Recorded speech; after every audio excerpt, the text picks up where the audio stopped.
Mr. Louis Chua.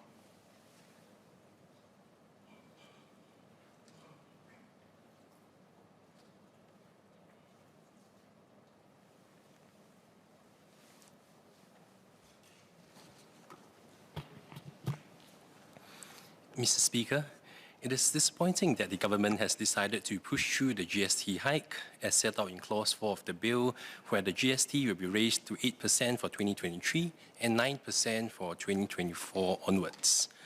While we recognise that the GST hike is meant to meet growing expenditure needs, the Workers' Party has consistently made clear our view that the GST hike is not necessary, and that there are ways to raise recurrent revenue without resorting to an increase in GST. Especially against the backdrop of macroeconomic uncertainties and soaring inflation, the only responsible approach is not to proceed with the GST hike without seriously considering the other better alternatives to secure the revenues we need, which the Workers' Party has described in detail during the 2022 budget debates earlier this year. Before I touch on why I believe the GST hike is not at all appropriate, particularly given the current circumstances, I do recognise the sets of support packages provided to our fellow Singaporeans. Given how our fiscal position has and is shaping out to be, it is after all the right thing to do. The first 1.5 billion package announced on 21st June provides relief for lower income households and vulnerable groups. The package will be funded from the better-than-expected fiscal outturn in FY 2021. As I have shared in my Stamp Duty Amendment Bill speech in July this year, actual operating revenue collections for FY 21 turned out to be higher as compared to what was initially budgeted in Budget 2021, and even the revised estimates for Budget 2022 announced earlier this year. Overall operating revenues worked out to be 82.5 billion for FY21, 5.8 billion higher compared to 76.6 billion as initially budgeted in Budget 2021, and 2.1 billion higher than the revised estimate of 80.4 billion as of Budget 2022. This would already be more than sufficient to cover the first 1.5 billion support package. Moreover, both operating and development expenditure are lower by a combined 3.6 billion, which I understand is due to lower than budgeted spending on COVID-19 response measures as the Omicron variant turned out less severe than anticipated. Combining higher revenues and lower expenses would mean that the government's primary deficit improved by 5.7 billion, which again is more than sufficient to cover the recent 1.5 billion support package. In September this year, I asked a parliamentary question on the current FY22 to date operating revenue, operating expenditure, development expenditure, and the primary surplus deficit respectively, and how these figures compare with the budgeted figures. In his reply, the PM Wong noted in his reply that it is generally not meaningful to compare the latest revenue and expenditure figures against the budgeted figures so early in the financial year. I was thus a bit surprised that just 1 month later, on 14th of October, the government announced a second 1.5 billion support package, which will be funded from better-than-expected fiscal outturn in the first half of FY 2022. I would thus like to ask the DPM once again just how much better was our fiscal position in the first half of the year, and what is this projected to be by the end of the financial year? I ask because based on operating revenue data for the first half of the financial year, it appears that the total government operating revenue of 48.9 billion is already about 60% of the full year FY 2022 estimates from Budget 2022. Put another way, comparing revenue data on a year-on-year basis would suggest that operating revenues have cumulatively increased by 14% year-on-year, or 5.8 billion in the first half of the FY 2022 alone.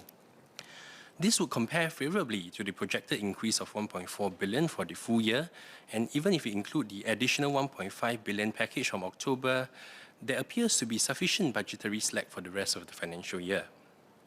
Now, DPM Lawrence Wong may say that we cannot rely on sentiment-driven collections as stamp duties, which can fluctuate from year to year.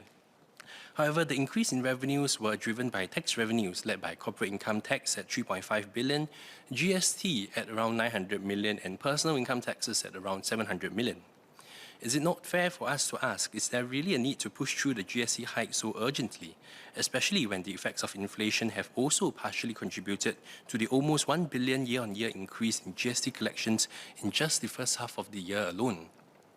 This brings me to my next point on inflation, where I still recall MOS Low End Link's response to PQs in February this year, where she shared then that MAS core inflation is expected to increase in the first half of 2022 before easing in the later part of the year for headline inflation to average 1.5 to 2.5% in 2022, and that both the MTI and MAS do not expect persistent accelerating inflation. The current circumstances have proven otherwise, unfortunately, where core inflation and headline inflation have both accelerated over the course of the year, reaching 5.3% for core inflation and 7.5% for headline inflation, the highest level since 14 years ago in 2008. In its October monetary policy statement, the MAS noted that core inflation is likely to stay around 5% for the rest of 2022 and remain high in the first half of 2023. Similarly, the MAS expects headline inflation to average 6% in 2022 and stay elevated at 5.5 to 6.5% in 2023.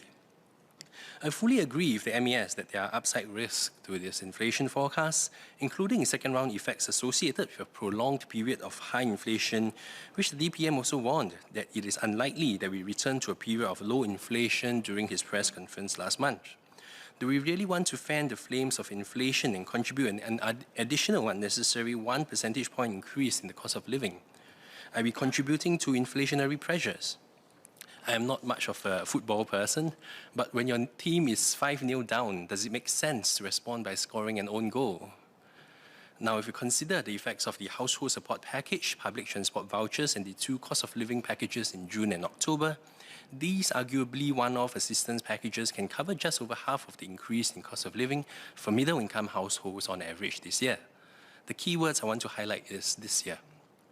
Using the MOF's illustration of a middle-income couple with 2 young children, the estimated annual household expenditure that incurs GST will amount to $40,320, which I assume to be based on average expenditure from 2018 to 2020.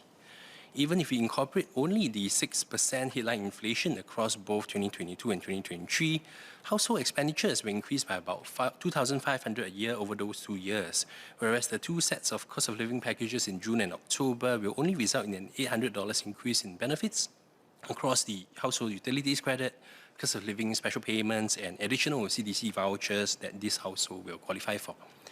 What's even more worrying is that, as shared by DPN Wong, we must also be realistic that inflation is not going to go back to the situation where we were used to over the past decade, where it was very low rates of inflation.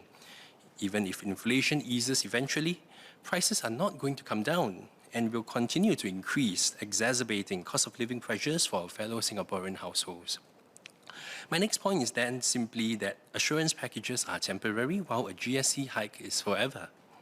Now, I recognize that the previously announced assurance package was supposed to offset about 5 years' worth of additional GST for most households.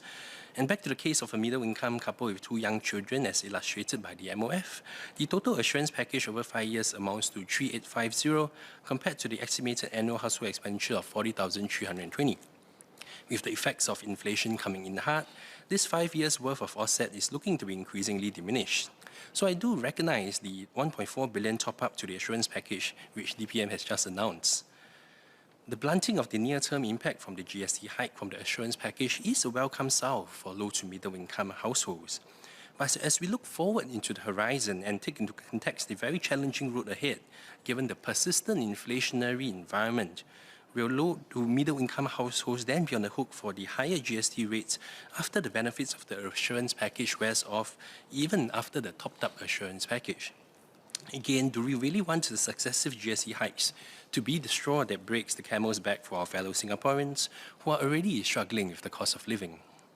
Finally, Singapore has only narrowly averted a technical recession in the 3rd quarter of this year, with the economy growing 1.5% quarter-on-quarter on a seasonally adjusted basis, a turnaround from the 0.2% contraction in the 2nd quarter. Singapore's GDP growth will come in below trend in 2023 and downside risks have intensified. Against a deteriorating macroeconomic backdrop with significant downside risks in the global and domestic economy, a GST hike at this point is counterintuitive and could lead to a lower path for GDP and private consumption. Mr. Speaker, when the decision to raise the GST to 9% was mooted in 2019, circumstances couldn't be more different. There was no COVID, commodity prices are half of what they are today, and inflation rates are 1/10 of what they are today. To summarize, the timing of the proposed GST hike could not be any worse, and it is irresponsible to proceed with it. This is especially so considering the fiscally viable alternatives which have not been given due consideration, soaring inflation driving up the cost of living significantly, and the fact that assistance packages provided are only temporal versus the GST hike which is forever. Given that a core amendment in this bill is to raise the GST to 8% in 2023 and to 9% from 2024 onwards, the Workers' Party cannot support this bill.